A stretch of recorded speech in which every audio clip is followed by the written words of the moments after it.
Whenever we would talk about what I was interested to see from the Oklahoma Sooners in the offseason, a large portion of those conversations revolved around the transfer portal. And a big portion of that was because whenever Brent Venables took over the Oklahoma Sooners, he put in a lot of good work in the transfer portal.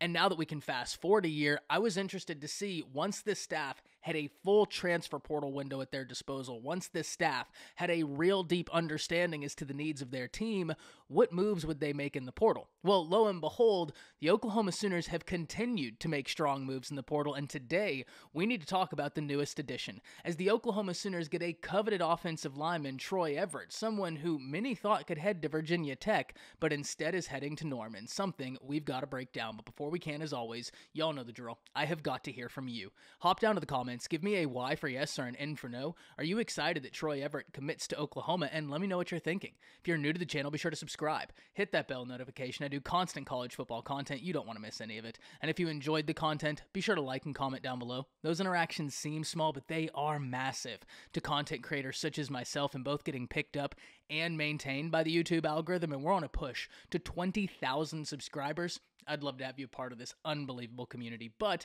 having said all that, let's jump right into this. And I want to start this off by talking about one of the factors I bring up continuously whenever we're talking about the transfer portal. And that's that the transfer portal allows you to get a unique blend of experience and eligibility. And that's exactly what the Oklahoma Sooners are getting with Troy Everett. This is an individual that played in some big games from Appalachian State. If we actually look, he played against Texas A&M. He played against North Carolina.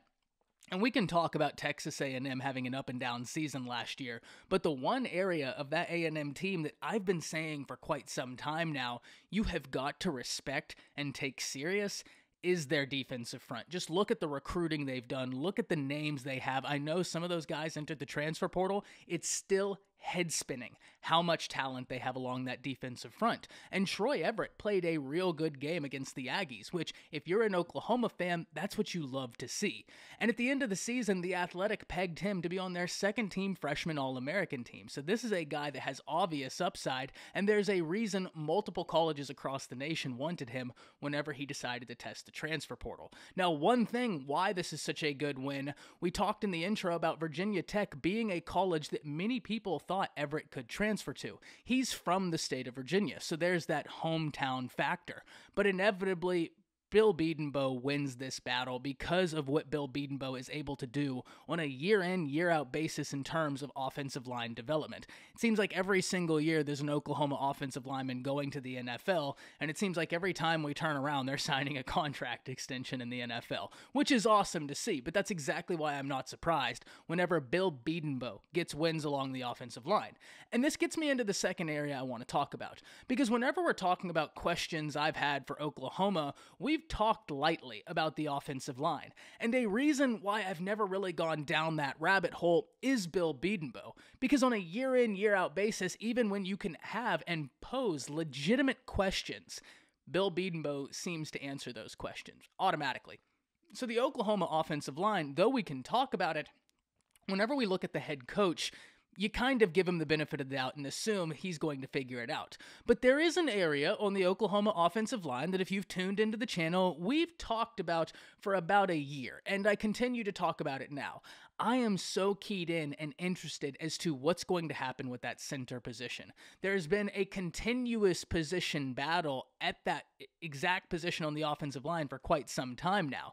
And whenever we look at Troy Everett, though he's not acclimated to Bill Bedenbaugh's offensive line system yet, this is a guy that has the ability to play guard or center. This is a guy that came in as a true freshman and played real good snaps for Appalachian State, played against some big-time competition, and at the end of the season had only allowed 1 or 2 sacks throughout his entire time of pass blocking. I can't remember exactly what it was. I looked it up earlier and it escapes me right now, but it's either 1 or 2, which is just nutty out of a true freshman.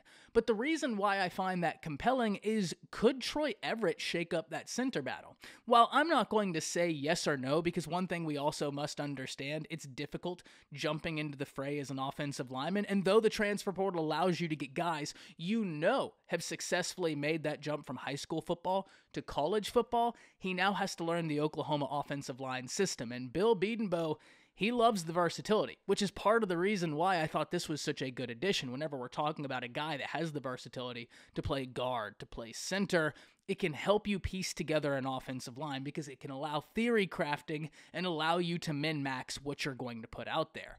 So I thought this was a real big win for the Oklahoma Sooners. We've talked before about one of the slight questions I have for Oklahoma is what's going to happen at that center position, because it seems like for the previous few seasons, there has been an ongoing position battle at that one position. And I'm really interested to see if Everett will shake it up. But at the end of the day, the fact that he can play guard or center allows you to maximize what you want to do on your offensive line.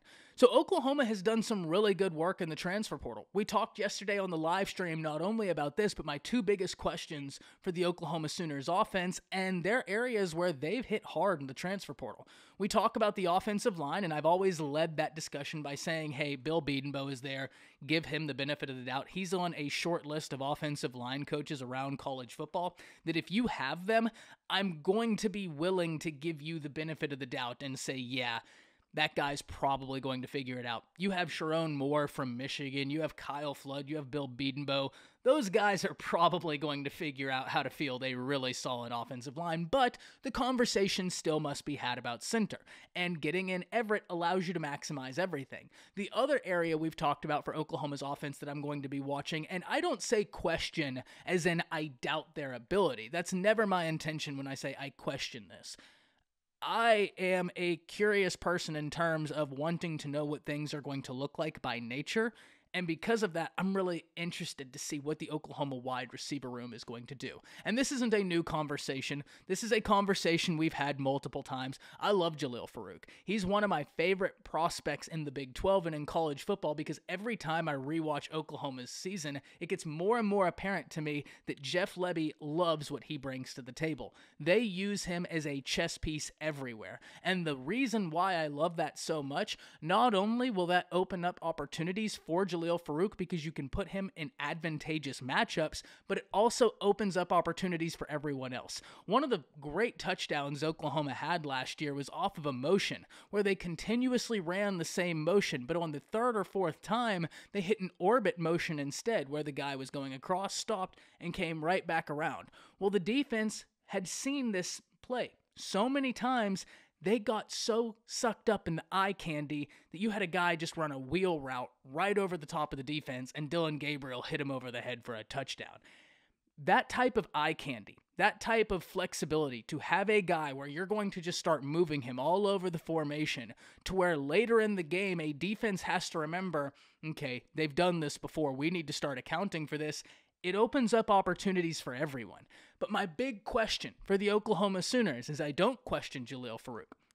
I think Drake Stoops is a really solid possession receiver, where on a third down, he's a smart football player. He's going to find the opening, sit in the hole of the zone, and present an opportunity for the drive to continue. What are you going to do outside of that? I love the work the Oklahoma Sooners have put in the transfer portal to address these needs. But I think there's a reason why they've hit the portal as hard as they had at the wide receiver position, where they've brought in Andrell Anthony, where they've brought in Brennan Thompson, and there's a few more names Oklahoma fans are on the lookout for. A Jordan Tyson, a Keon Coleman, two big-name wide receivers who they'd love to add into the room. So Oklahoma has been cognizant as to the needs they have on the offensive side of the ball, and they've addressed them through the transfer portal, both offensive line and the wide receiver room. And I'm interested to see what moves they continue to make going forward. But y'all already know, I can't wait to hear from all of you. Hop down to the comments, let me know what you think about this edition. That's it. See ya.